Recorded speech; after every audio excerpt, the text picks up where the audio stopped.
Hola a todos, yo soy el observador indiscreto y acabo de salir de verme Dune, la película tan esperada que mucha gente la estaba pidiendo, que mucha gente la estaba esperando. Finalmente llegó, finalmente la vi y la verdad no estoy decepcionado.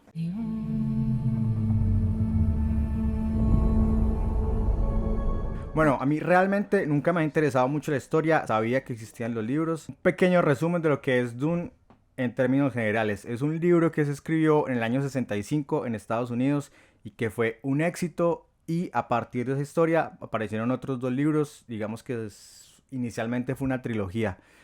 Pero como fue tan exitoso el libro, salieron otras tres versiones escritas por el mismo escritor y después salieron más libros escritos por el hijo del escritor. Entonces la verdad hay una cantidad de historia, es un universo que la verdad no sé por qué hasta ahora se está pudiendo explotar. Y hay algo que tener en cuenta, es que es el libro de ciencia ficción más vendido de la historia. O sea, imagínense. Is all I've known. Bueno, entonces ahora vamos a la película. La película que dirigió Denis Villeneuve y yo creo que la logró. O sea, el man ya ha hecho Blade Runner 2049, también hizo Arrival. Entonces, después de haber hecho esas películas y otras muy buenas que ya ha hecho, llega a hacer esto y se nota demasiado. La película, al principio uno cree que es como un Star Wars, es como otra versión de Star Wars. Realmente Dune sirvió de inspiración para las películas de Star Wars, sirvió de inspiración para libros de ciencia ficción en general, para películas de ciencia ficción.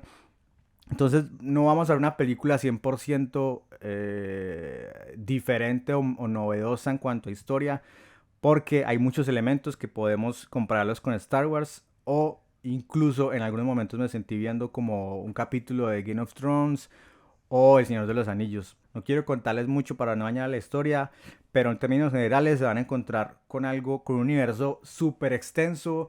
Hagan en cuenta la primera vez que hicieron El Señor de los Anillos, hagan en cuenta cuando hicieron Harry Potter la primera vez, el mismo Star Wars, un universo que uno va descubriendo de a poquitos durante toda la película y que al final uno quiere seguir descubriendo porque es demasiado extenso. En cuanto al tema de los planetas y eso, pues sí hay un poco de similitud con Star Wars, pero después la historia se va pareciendo más como a esto que les decía del Señor de los Anillos, donde hay un viaje, donde hay amigos, donde hay un parche que se une con otro, donde hay todo un mundo por recorrer. La dirección es perfecta, la dirección de fotografía es brutal, es el mismo man que hizo Rogue One, que es también de las películas de Star Wars. La fotografía la rompe porque aprovecha mucho el tema de la arena, el tema de los vestuarios, es demasiado bonito, hay mucho color así como amarillento, como ese color de arena, y me parece que el fotógrafo la rompió y aprovechó todos esos detalles. Algo muy particular en el cine de este director, de Denis Villeneuve, que es que en todas las películas, o al menos en las últimas que ha hecho, los planos hacen que todo se vea como demasiado imponente. Y yo creo que el man la quería hacer bien y por eso escogió a los mejores. Está Timothée Chalamet, que al principio no me estaba convenciendo, pero creo que durante la película va mejorando. Todavía no estoy 100% seguro de él en esta película, pero de todas maneras es un buen papel. Está Zendaya, que pues en este momento ya es súper famosa. También está Rebecca Ferguson, que a ella no se le ha dado mucha importancia en esta película. Digamos que se ha hablado mucho de Timothée y de Zendaya, pero el papel que hace ella es perfecto, la verdad. Ella también se lleva un protagonismo en la película y me parece que se merece este reconocimiento. Hay otra cosa que hay que hablar y que es muy importante y que me parece que le da esa originalidad a la película, y es los sonidos y la música. Y la música es de Hans Zimmer, que Hans Zimmer es uno de los maestros de la música para cine. When everything important happens when we're awake. Hey, you. Put on some muscle? I did? No. Hans Zimmer ha hecho la mayoría de música de las películas de Christopher Nolan. Entonces está Inception, está Interestelar y está Dunkerque, que me parece que es un poco similar a lo que intentó hacer acá.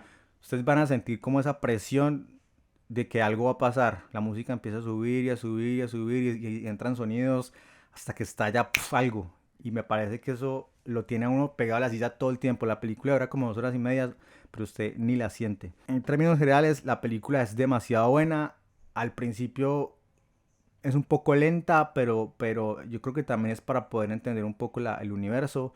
Ya después va cogiendo mucha fuerza y hasta el final está uno agarrado de la silla. No hay escenas así de 20 minutos de gente dando bala o gente pegándose como pasa con las películas de Marvel, que eso a mí me cansa. Tampoco hay abuso de diálogos. La verdad, todo está como muy bien distribuido. Hay escenas tensas, hay escenas donde uno está como, ¿qué va a pasar? ¿Qué va a pasar? Y con la ayuda de la música de Hans Zimmer, o sea, yo la verdad no sé si la película del año, pero es como un golpe duro para Star Wars, y para Marvel, para Disney en general. Esta película va a pegar duro y estoy seguro que van a seguir haciendo las otras historias. Por lo menos que hagan la trilogía original sería genial. Ya están grabando la segunda, entonces con seguridad va a haber una segunda parte. Y nada, muchachos, vayan a verla, aprovechen que está en cine, tienen que ir a verla en cine de verdad porque la experiencia es verla en cine. Visualmente, la música, el audio, los actores, todo se presta para que uno la vea en cine y no en una pantallita chiquitica. Así que si pueden, hagan el esfuerzo, vayan a la vean en cine, disfrútela y amen esta película. Aprobadísima, aprobadísima. Denis Villeneuve, creo que la hiciste. Esta película muy seguramente va a ganar algunos premios en los Oscars, por lo menos en cosas técnicas, vestimenta, música, audio. Segurísimo va a estar nominada y con mucha posibilidad puede que se gane algo. Entonces, nada, es una película completa en todos los sentidos. Y nada, y no hablo más. Va, véanla. Chao pues. Disfruten del buen cine, muchacho. It's time.